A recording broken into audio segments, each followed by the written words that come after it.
देखिए, पूरी तौर पर मैं मानसिक दिवालियापन कह रहा हूँ समाजवादी पार्टी का, कि वो अपना संतुलन, मानसिक संतुलन खो चुके हैं। अनाप-शनाप की बातें ये लोग कर रहे हैं। आज सबसे बड़ी बात ये है कि जो व्यक्ति ये सोच रहा है, अगर देखा जाए, जनता भी समझ रही है कि मरवाने के पीछे कौन लोग हो सकते हैं, किसको सबसे ज़्यादा भय था, क्योंकि किनके राजनीतिक कनेक्शन कौन से थे, किसके कुत्ते से लोग हाथ मिलाया करते थे। इंसान तो छोड़िए, उनके कुत्ते तक से लोग हाथ मिलाया करते थे। वो लोग कितना परेशान होंगे इस समय कि अगर कहीं उसके भेद खुल गए, अगर कहीं उसके राज खुल गए, अगर वो लोग ये जान गए कि इनके संबंध समाजवादी पार्टी से किस तरह रुपया जाता था, किस तरह समाजवादी पार्टी का अंदर से कनेक्शन था, तो ये सब लोग भयभीत थे। इन लोगों ने हत्या कराई है। मैं आपको विश्वास दिलाता हूं, FIR कायम हो चुकी है, जांच प्रारंभ हो रही है। अभी हमारे प्रमुख सचिव गृह भारत सरकार के गृह मंत्रालय में अपनी रिपोर्ट लेके गए हैं।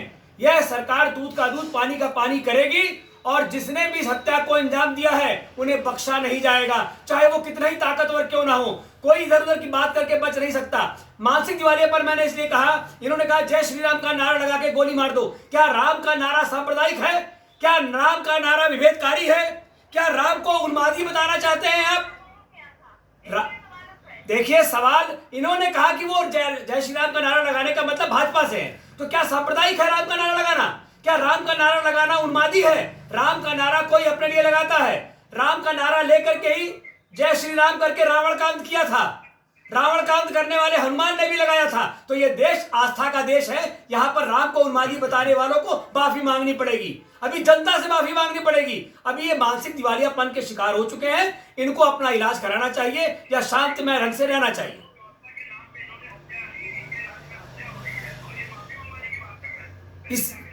क्योंकि आप अनाप शनाप की बात कर रहे हैं विवेक जी, आपने कोई तथ्यपूर्ण बात नहीं कही। अगर उसकी गिरफ्तारी वहां मौके पर हो रही है, उसकी गिरफ्तारी हो रही तो गोली क्यों मारा जाएगा उसका? कानून का मतलब है, कानून का राज है, इसीलिए उसको गोली नहीं मारी गई।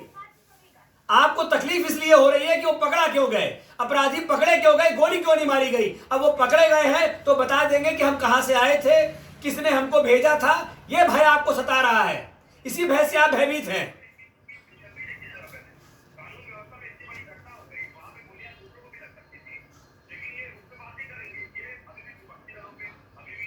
भैया, आपने कहा गोली क्यों नहीं मारी गई, प्रश्न तो विवेक जी आपका था। जब वो सरेंडर कर रहे हैं, वो कह रहे हैं जय श्री राम का नारा लगा करके हमको गिरफ्तार कर लो, पकड़ लिए गए मौके पर, उनको जेल भेजा गया, उनके विरुद्ध मुकदमा लिखाया गया, तो फिर आपने कैसे कह दिया गोली क्यों नहीं मारी गई? गोली इसलिए नहीं मारी गई, हमें पूछताछ करनी, किसने भेजा था, कहां से आए थे, उनका क्या कनेक्शन था। अब आप उससे भयभीत हैं, इसलिए आप इस तरह की बात कर रहे हैं।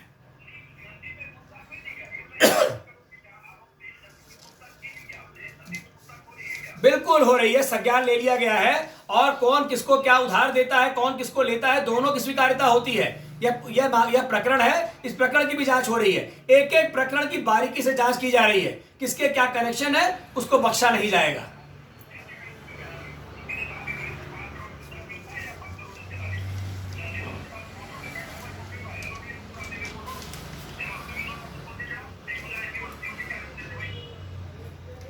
उनके क्या रिश्ते थे ये तो आप ही लोग बताएंगे, क्योंकि जो जिस तरह से आपके रिश्ते उजागर हुए हैं, वैसे रिश्ते किसी के उजागर नहीं हुए हैं। तो जांच हम आपके रिश्तों की भी कर रहे हैं, और जो नंदी के रिश्ते हैं उनकी भी जांच हो रही है।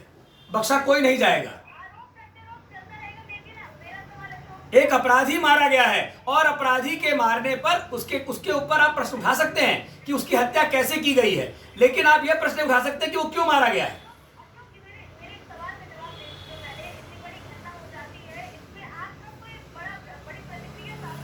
नहीं, हमारी प्रतिक्रिया आई नो। देखिए, हम कोई भी जनता क्या कहती है हम उसको नहीं मुंह पकड़ सकते, लेकिन हमने शुरू से उनको सिक्योरिटी दी। जिस समय पर उनकी हत्या हुई है, उस समय भी 19 पुलिसकर्मी उनके साथ में थे। 19 पुलिसकर्मी वहां सहयोग में थे, और अस्पताल के अंदर असलाह नहीं चलाया जाता, अस्पताल के अंदर थे वो जिस समय पर यह घटना घटी है। तो वो मीडिया का भेष बना के वो लोग आए थे, और मीडिया, आज मुझे माफ कीजिएगा, मुझे कहना है कि मीडिया जिस प्रकार से ट्रायल कर रहा था, जिस तरह से मीडिया उनको सिक्योरिटी दे रहा था, कि पूरी डिस्टर्बेंस मीडिया की वजह से थी। नहीं, मीडिया सिक्योरिटी दे रहा था, मीडिया लाइव कैमरा चला रहा था, मीडिया बराबर लाइव था। देखिए, करीब 19 कर्मी थे उनके साथ में, 19 कर्मी 19 पुलिसकर्मी 19 पुलिसकर्मी देखिए, मीडिया को कोई चेक नहीं कर सकता। मीडिया को चेक करना इतना आसान नहीं। अस्पताल के अंदर बहुत से लोग होते हैं। आप परिस्थितियों को देखिए, हॉस्पिटल के अंदर की स्थिति है, और वो चलता हुआ अस्पताल है, बड़ा अस्पताल है। मैंने कहा कि मीडिया के भेष में आए वो लोग। मैं बिल्कुल ये नहीं कह रहा हूं। आप बात को घुमा रही हैं। मेरा कहने का तात्पर्य है, मैंने कहा कि मीडिया के भेष में आए थे वो लोग, और मीडिया उनको सिक्योरिटी दे रहा था, क्योंकि मीडिया के लोग आ जा रहे थे, पुलिस वाले उनकी तलाशी नहीं ले रहे थे। बिल्कुल मैंने किया है कि मीडिया उनको सुरक्षा दे रहा था। अगर जो वहां से चल रहा है, क्या कारण थे, इसकी बिंदु की भी जांच होनी चाहिए। ऐसे कौन से कारण थे कि एक माफिया गुजरात से चल रहा है और गुजरात से लेकर के पूरा मीडिया उसको कवर कर रहा है? क्या ये जांच का विषय नहीं होना चाहिए? क्या इस देश में उसकी जिम्मेदारी नहीं होनी चाहिए? चौथा स्तंभ बनने के लिए आपको सामने जनता के साथ नहीं खड़ा होना चाहिए? कानून के राज के लिए आपको नहीं आगे आना चाहिए? कानून का राज कानून से चलना चाहिए, और उसमें कोई भी बचाव नहीं है। जो भी कानून से उलझेगा उसको कानून का सामना करना पड़ेगा। वो एक अपराधी था और अपने कृत्यों का शिकार हुआ। जो जैसा आया था, जो जैसा करेगा वैसा भरेगा।